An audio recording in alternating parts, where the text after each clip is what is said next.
everyone, and welcome back to our National Poetry Writing Month workshops. It's day 25. Oh my gosh, we're almost there.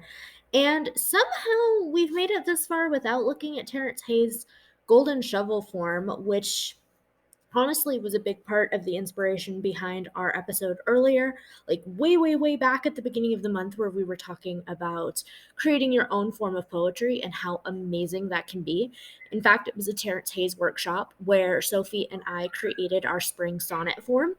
And again, I'm really shocked that we haven't looked at the golden shovel yet. Mr. Bubblywinks is here, and he is incredibly disappointed in me. So let's get into this. The golden shovel is a relatively new form of poetry. It's from 2010, and it is taking a line or lines from a poem that you adore. It is in direct conversation with said poem.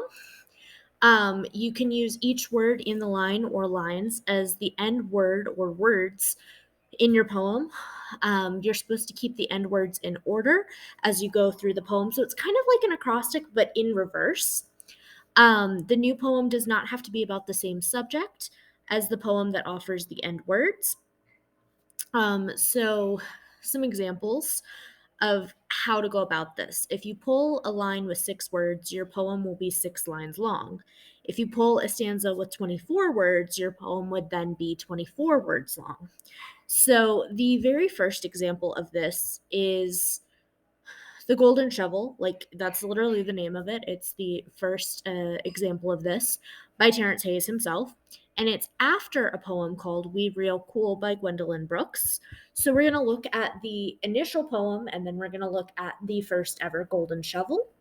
And then I've got a couple of other examples, and hopefully you will be on your way. The pool players, 7 at the Golden Shovel. We real cool. We left school. We lurk late. We strike straight. We sing sin. We thin gin. We jazz June. We die soon. And then the Golden Shovel, which is after the Gwendolyn Brooks poem, goes like this. 1. 1981. When I am so small, Dad's socks cover my arm. We cruise at twilight until we find the place the real men lean, bloodshot and translucent with cool. His smile is a gold-plated incantation as we drift by women on bar stools with nothing left in them but approachlessness. This is a school I do not know yet, but the cue sticks mean we are rubbed by light, smooth as wood, the lurk of smoke thin to song. We won't be late. Still, in the middle of the street last night, we watched the moonlit lawns and our neighbor strike his son in the face. A shadow knocked straight. Dad promised to leave me everything. The shovel we used to bury the dog, the words he loved to sing, his rusted pistol, his squeaky Bible, his sin. The boy's sneakers were light on the road. We watched him run to us looking wounded and thin. He'd been caught lying or drinking his father's gin. We'd been defending his mom, trying to be a man. We stood in the road and my father talked about jazz, how sometimes a tune is born of outrage, but June, the boy, would be locked upstate. That night we got down on our knees in my room. If I should die before I wake, Dad said, it will be too soon.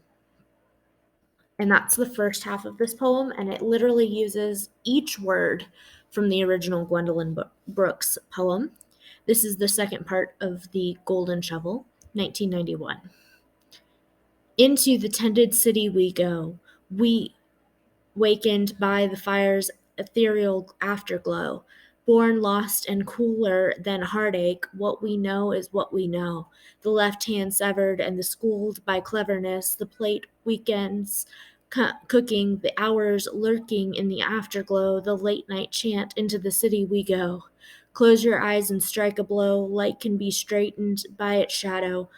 What we break is what we hold, a singular blue note, an outcry singed, existing in the throat.